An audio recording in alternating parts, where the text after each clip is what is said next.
Some memories can't be wiped.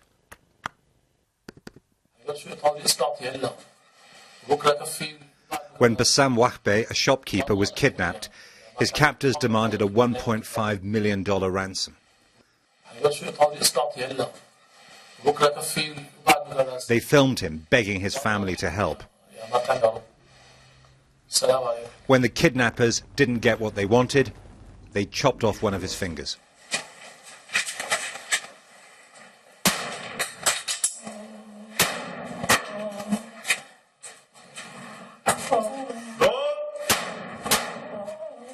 They sent the video and the finger to his family. He was ransomed after they borrowed $80,000. Bassam says he was kidnapped by Sunni Muslim gunmen loyal to the opposition Free Syria army for money and because he's a Shia who mostly support the president. The sectarian factor was clear. They directed sectarian insults to me on my sect. There was a lot of blame. They considered me an infidel.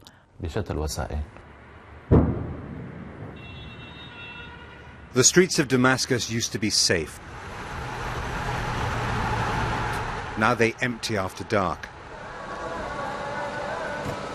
People hurry home knowing kidnappers include gunmen loyal to both sides. It can be political, often it's about money. On the checkpoints are so-called popular committees, vigilantes. These men seem part of the community. Elsewhere there have been complaints they abuse their new power. The president has ordered the death penalty for kidnappers, but he's being forced to contract out security. That didn't happen when this was a tight police state. Kidnapping is another way in which the war is doing serious damage to the social fabric of Syria. That matters whoever wins, because longer term, it's going to make it much harder to put this country back together again. The disintegration of Syria is making new men like Rafiq Lotfe influential, even powerful.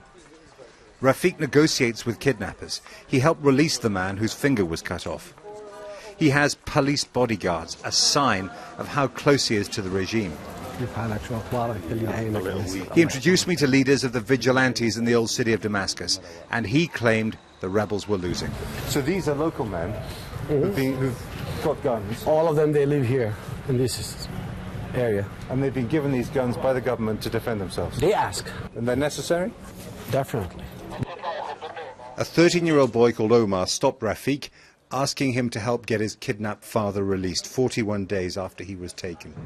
He sent them a letter to say, I'm fine. This is the only word he said, I'm fine. But you don't know who sent the letter. That's all they've had in 41 days? Exactly. The reality is that kidnapping threatens Syrians on every side of the war that spawned it, as well as all those people, probably a majority, who just find themselves trapped in a nightmare. He said, I want my father back. Jeremy Bowen, BBC News, Damascus.